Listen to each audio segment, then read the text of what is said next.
Carta de Tiago, capítulo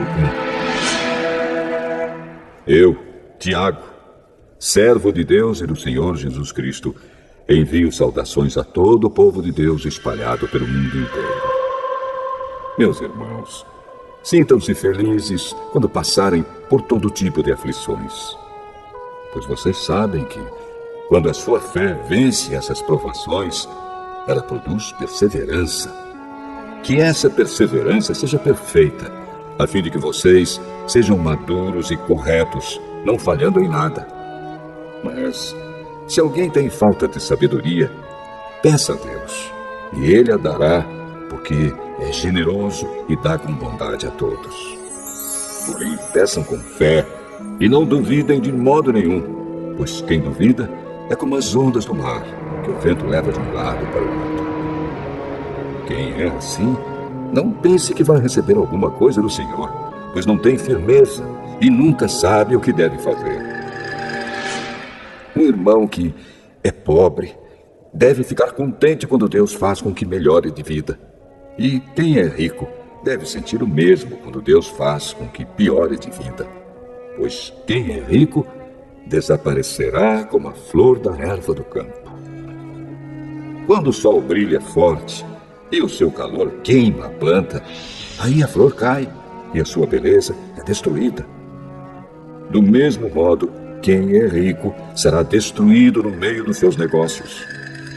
Feliz é aquele que nas aflições continua fiel, porque depois de sair aprovado dessas aflições, receberá como prêmio a vida que Deus promete aos que o amam.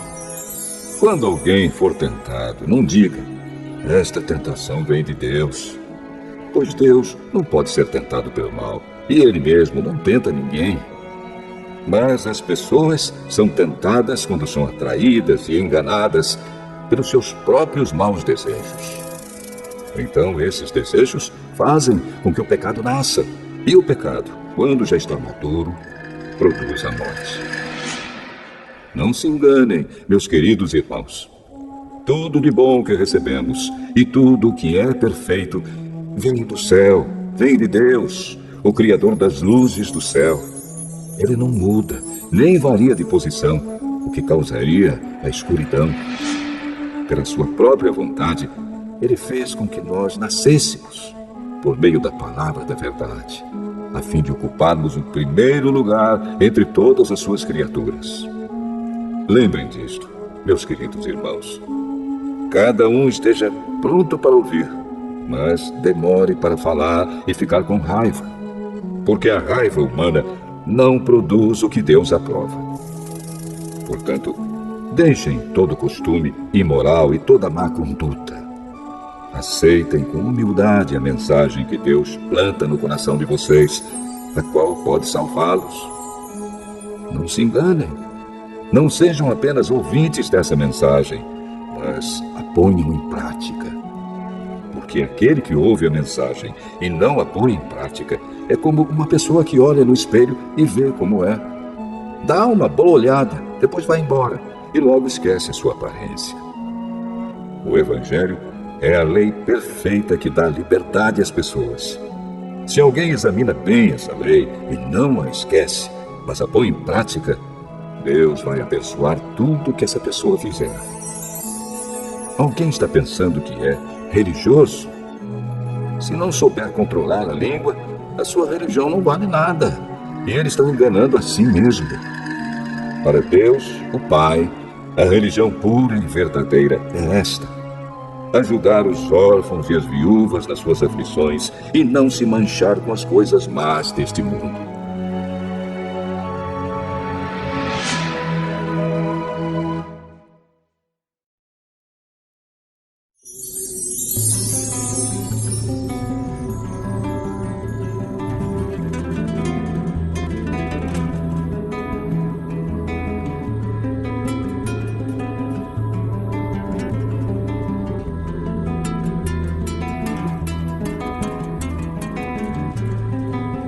Tiago, capítulo 2. Meus irmãos, vocês que creem no nosso glorioso Senhor Jesus Cristo, nunca tratem as pessoas de modo diferente por causa da aparência delas.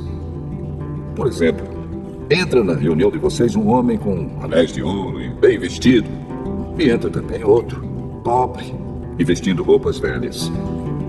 Digamos que vocês tratam melhor o que está bem vestido e dizem: este é o melhor lugar, sente-se aqui. Mas dizem ao pobre: fique de pé, ou sente-se aí no chão, perto dos meus pés. Nesse caso, vocês estão fazendo diferença entre vocês mesmos e estão se baseando em maus motivos para julgar o valor dos outros. Escutem, meus queridos irmãos. Deus escolheu os pobres deste mundo para serem ricos na fé e para possuírem o reino que Ele prometeu aos que o amam. No entanto, vocês desprezam os pobres. Por acaso, não são os ricos que exploram vocês e os arrastam para serem julgados nos tribunais? São eles que falam mal do bom nome que Deus deu a vocês. Se vocês obedecerem à lei do reino, estarão fazendo o que devem, pois nas Escrituras Sagradas está escrito: ame os outros como você ama a você mesmo. Mas, se vocês tratam as pessoas pela aparência, estão pecando, e a lei os condena como culpados. Porque quem quebra um só mandamento da lei é culpado de quebrar todos.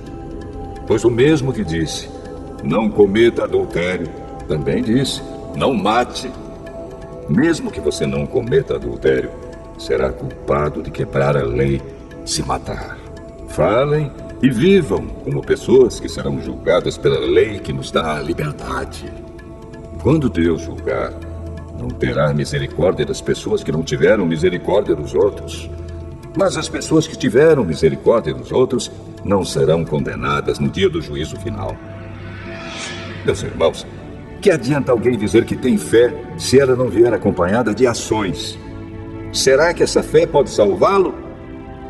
Por exemplo, pode haver irmãos ou irmãs que precisam de roupa e que não têm nada para comer. Se vocês não lhes dão o que eles precisam para viver, não adianta nada dizer que Deus os abençoe, vistam agasalhos e comam bem. Portanto, a fé é assim. Se não vier acompanhada de ações, é coisa morta. Mas alguém poderá dizer: você tem fé e eu tenho ações. E eu respondo: então me mostre como é possível ter fé sem que ela seja acompanhada de ações. Eu vou lhe mostrar a minha fé por meio das minhas ações. Você crê que há somente um Deus? Ótimo! Os demônios também creem e tremem de medo. Seu tolo! Vou provar-lhe que a fé sem ações não vale nada. Como é que o nosso antepassado Abraão foi aceito por Deus? Foi pelo que fez quando ofereceu o seu filho Isaque sobre o altar. Veja como a sua fé e as suas ações agiram juntas. Por meio das suas ações, a sua fé se tornou completa. Assim aconteceu o que as Escrituras Sagradas dizem. Abraão creu em Deus e por isso Deus o aceitou. E Abraão foi chamado de amigo de Deus. Assim, vocês veem que a pessoa é aceita por Deus por meio das suas ações e não somente pela fé. Foi o que aconteceu com a prostituta Raabe, quando hospedou os espiões israelitas e os ajudou a sair da cidade por outro caminho. Deus a aceitou pelo que ela fez. Portanto, assim como o corpo sem o espírito está morto, assim também a fé sem ações está morta.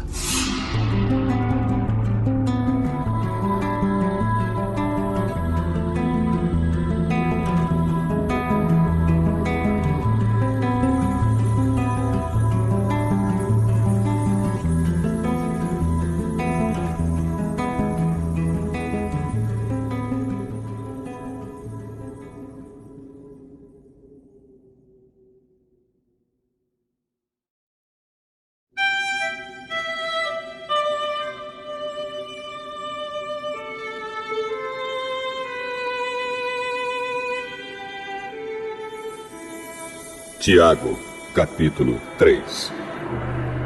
Meus irmãos, somente poucos de vocês deveriam se tornar mestres na igreja, pois vocês sabem que nós, os que ensinamos, seremos julgados com mais rigor do que os outros. Todos nós sempre cometemos erros. Quem não comete nenhum erro no que diz é uma pessoa madura, capaz de controlar todo o seu corpo. Até na boca dos cavalos colocamos um freio para que nos obedeçam e assim fazemos com que vão aonde queremos.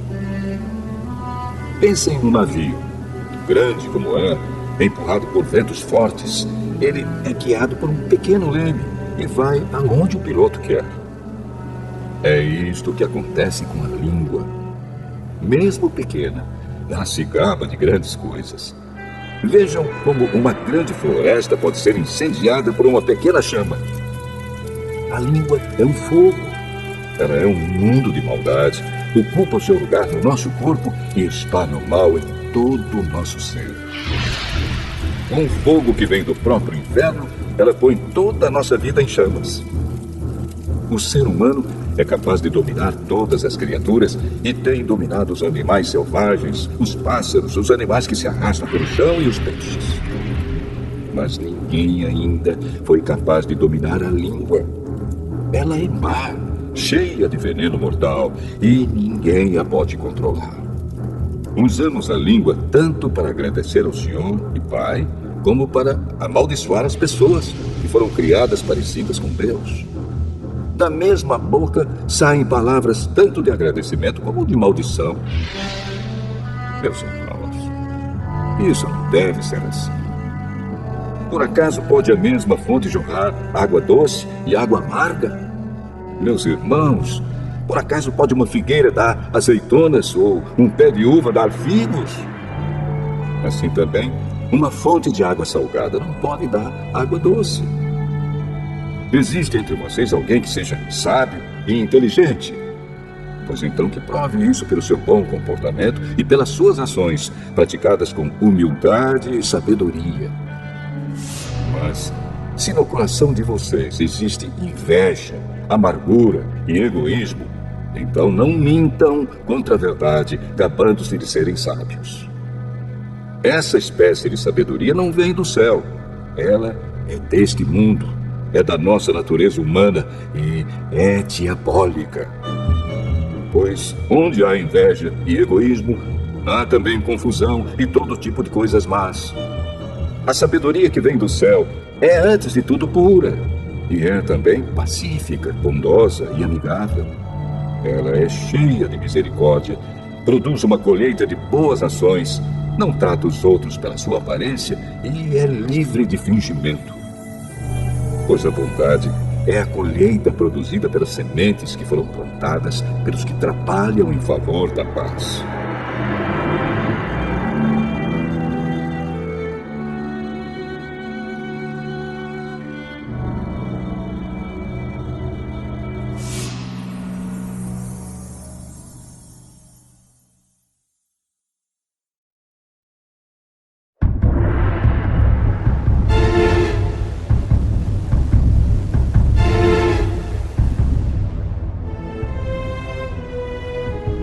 Tiago, capítulo 4. De onde vêm as lutas e as brigas entre vocês?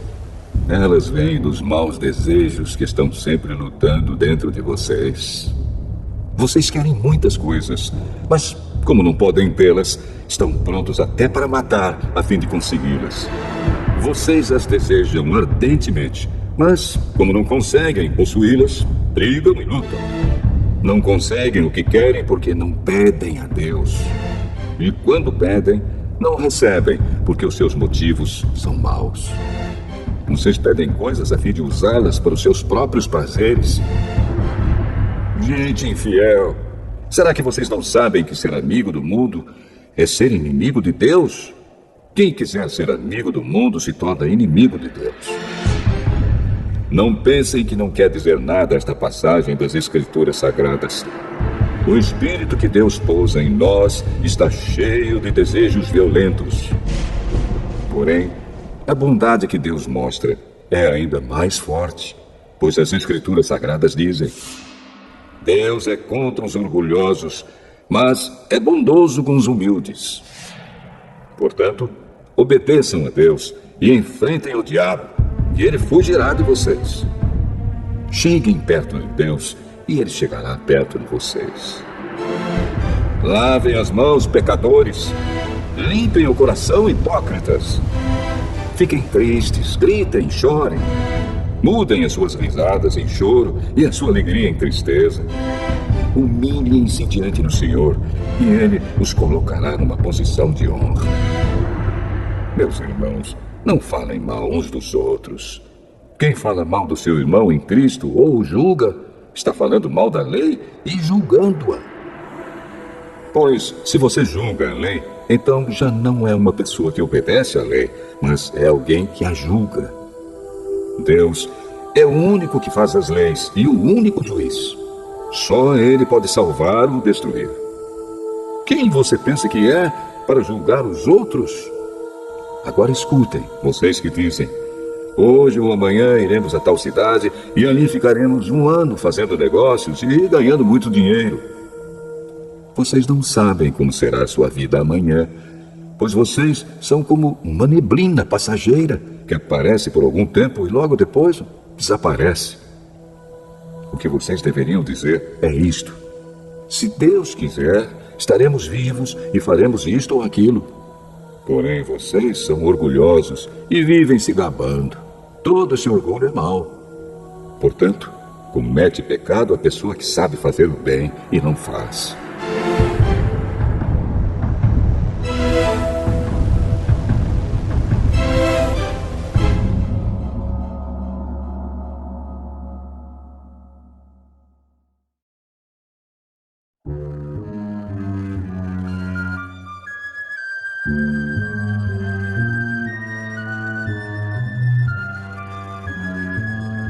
Tiago, capítulo 5.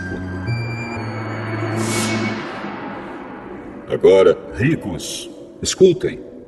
Chorem e gritem pelas desgraças que vocês vão sofrer. As suas riquezas estão podres e as suas roupas finas estão comidas pelas traças.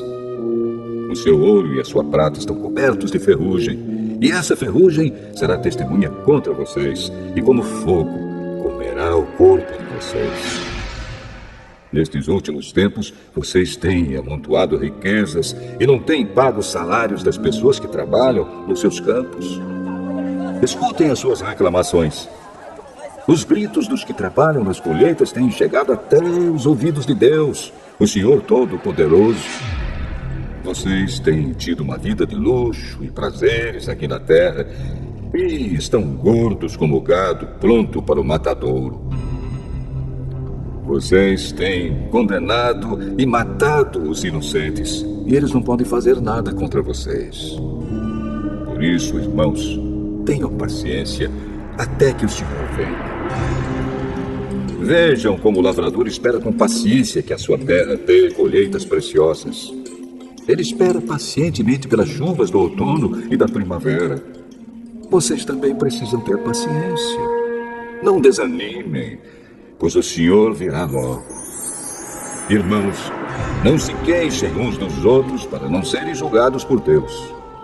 O juiz está perto, pronto para vir. Lembrem dos profetas que falaram em nome do Senhor e os tomem como exemplo de paciência nos momentos de sofrimento.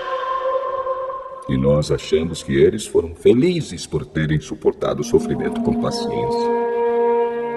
Vocês têm ouvido a respeito da paciência de Jó e sabem como no final Deus o abençoou. Porque o Senhor é cheio de bondade e de misericórdia.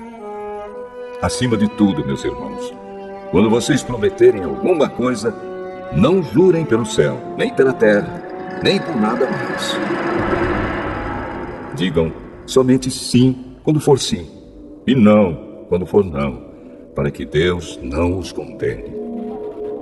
Se algum de vocês está sofrendo, ore. Se alguém está contente, cante hinos de agradecimento. Se algum de vocês estiver doente, que chame os presbíteros da igreja para que façam oração e ponham azeite na cabeça dessa pessoa em nome do Senhor. Essa oração feita com fé salvará a pessoa doente. O Senhor lhe dará saúde e perdoará os pecados que tiver cometido. Portanto, confessem os seus pecados uns aos outros e façam oração uns pelos outros para que vocês sejam curados. A oração de uma pessoa obediente a Deus tem muito poder. O profeta Elias era um ser humano como nós. Ele orou com fervor para que não chovesse, e durante 3 anos e meio não choveu sobre a terra. Depois orou outra vez, e então choveu, e a terra deu a sua colheita. Meus irmãos, se algum de vocês se desviar da verdade e outro fizer voltar pelo bom caminho, lembrem disto. Quem fizer um pecador voltar do seu mau caminho, salvará da morte esse pecador e fará com que muitos pecados sejam perdoados.